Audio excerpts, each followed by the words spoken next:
Galera, uma coisa é fato, o Amaterasu, infelizmente, se tornou um dos jutsus mais insanos e também um dos mais inúteis de todos os tempos de Naruto. Basicamente um jutsu que deveria ser mortal e ser extremamente fatal, é basicamente só mais um jutsu estilo fogo. Não acredita em mim? Então vem comigo hoje conferir essa análise sobre o jutsu Amaterasu. Se você curte conteúdos como esse, eu peço para você se inscrever e deixar as notificações ativadas, pois vão trazer muito mais para vocês. Então, sem mais enrolação, bora pro vídeo. Então vamos lá, basicamente o Amaterasu foi apresentado pra gente lá em Naruto clássico, onde o Itachi e o Kisame iam ser engolidos para aquele jutsu de sapo do Jiraiya, que ninguém tinha escapado, mas graças ao Amaterasu do Itachi ele conseguiu destruir a parede e fugir juntamente com o Kisame. O Naruto iria tentar tocar nesse fogo, mas o Jiraiya impediu ele e acabou selando o Amaterasu, já que foi dito ali que aquele jutsu não é um estilo de jutsu de fogo comum, é algo completamente diferente, outro nível, que nunca se apagaria até o seu alvo virar pó. E como o Itachi tinha o Amaterasu, como ele despertou esse poder insano e poderoso? Então basicamente ele despertou o Mangekyo Sharingan, que é um dos jutsus Uchihas,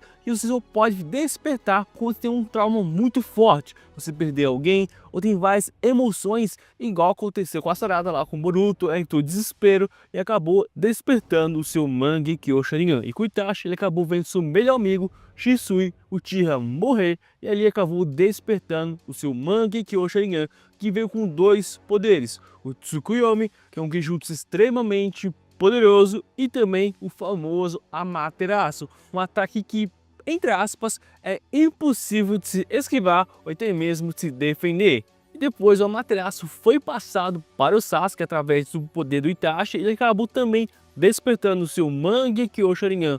Quando Itachi morreu, ele também despertou o Amaterasu e também como modular o Amaterasu e conseguir apagar as chamas do Amaterasu, que basicamente são chamas negras que nunca vão se apagar ou se extinguir até que seu alvo vire pó, ou se o usuário como o Sasuke extinguir essas chamas, ou como o Jiraiya fez, acabou selando esse ninjutsu extremamente poderoso. Mas galera, como eu disse, o Amaterasu ele é, entre aspas, impossível de você desviar ou de se defender, mas isso infelizmente caiu por terra, e um jutsu que deveria ser mortal e fatal basicamente se tornou um jutsu qualquer com o passar do tempo da obra. Um jutsu que seria impossível de defender foi defendido várias vezes. Um exemplo foi lá na Cúpula dos 5 Kages, onde o Sasuke usou o Amaterasu contra o Gaara e ele simplesmente defendeu com sua defesa absoluta. Uma outra vez foi na luta contra o Naruto lá no Vale do Fim, ele também utilizou o Amaterasu e o Naruto defendeu com o chakra da Kurama.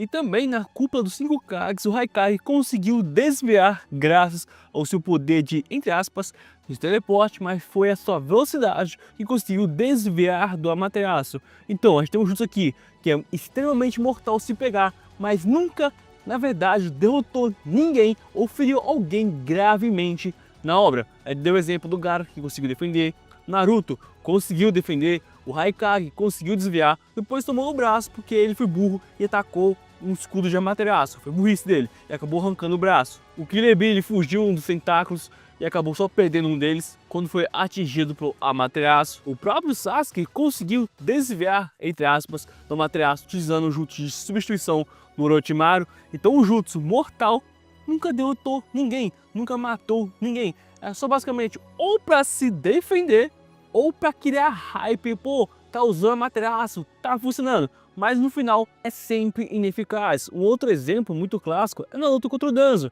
O Sasuke utiliza o Amaterasu contra ele, ele usa o Izanagi e fica são e salvo. Então a premissa do Amaterasu ser extremamente forte e eficaz acaba caindo por terra, porque todas as vezes que ele foi utilizado, nunca funcionou. E tem um outro problema, além de todas as vezes que não deu certo, ele consome muito chakra, é um jutsu exaustivo, ainda mais se você for um usuário padrão do Mangekyo Sharingan.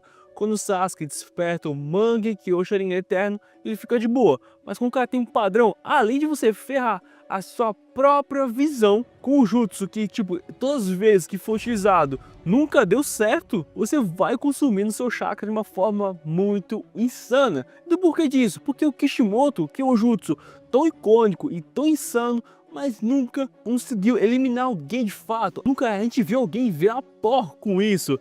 Dá pra defender, dá pra desviar, dá até mesmo pra absorver, igual o Nagato fez lá no finalzinho da Quarta Guerra Ninja. Quando ele tava enfrentando o Itachi, ele conseguiu repelir aquilo e ele poderia absorver também. Então por que o Kishimoto fez isso? A resposta é muito simples. O roteiro não ajudou. Peraí, como assim o roteiro? Tudo é roteiro, realmente, de fato. Mas para uma história ter luta, ter batalhas prolongadas com aquelas coreografias, vários jutsus sendo utilizados, você tem que nerfar outros jutsus que em teoria deveriam ser fatais. O Amaterasu é um caso clássico disso. O Amaterasu deve ser um jutsu fatal, mas por conta do roteiro tem que nerfar esse jutsu para que infelizmente ele não seja fatal e para as batalhas não acabarem rápido, ele tem que ser nerfado, ele tem que ser basicamente e infelizmente um jutsu inútil que infelizmente, gostando ou não, é só um jutsu para distração, porque se for para ataque mesmo, no seu histórico e também por conta do roteiro, ele nunca vai ser efetivo, porque toda a briga em que o Itachi e o Sasuke entrassem era só utilizar o Amaterasu que eles iriam vencer todas as suas batalhas fáceis, porque nem todos têm a velocidade ou a percepção do Haikage para desviar da defesa do Gaara, de chakra de Biju igual Naruto teve para se proteger. Poucos ninjas têm esses artifícios ou essas habilidades para ter o counter contra o Amaterasu. Então a maioria dos ninjas que fossem enfrentar o Sasuke ou até mesmo o Itachi, o Amaterasu seria uma solução rápida e muito eficaz. Isso, infelizmente, para o roteiro não teria graça, porque não teria luta, não teria aquela batalha insana que teve contra o Danzo, que teve contra o Nagato, que teve contra o Kirebi. O Kirebi é um ótimo exemplo. Quando o Sasuke utilizou a Amaterasu, uma biju gigantesca, a luta ali acabou, não teve mais o que fazer. Isso para um anime shonen, que é luta e ação, é chato. As lutas iriam acabar muito rápido. E como Kishimoto criou um jutsu extremamente poderoso, roubado, quase impossível de se defender e de se esquivar, ele criou uma baita de um problema pro roteiro. E como para solucionar isso, ele teve que, infelizmente, deixar o Amaterasu um jutsu completamente inútil, para que as outras pessoas tivessem como reagir contra o Sasuke e reagir contra o Itachi. Então, infelizmente, para quem gosta do Amaterasu aí, acabou ficando com essa versão falha e também muito nefada das chamas negras, que seriam extinguíveis, queimariam o alvo até virar pó, mas nunca queimou nenhum alvo de fato. Então, foi isso que o Kishimoto mostrou para nós. E aí, curtiu? Concorda ou não? Deixa aqui embaixo nos comentários. Você esperava mais do Amaterasu? Deixa aqui embaixo, deixa o like. Também, se você se inscrever e deixar as notificações ativadas, ajuda a gente bastante. Tamo junto, galera, e valeu!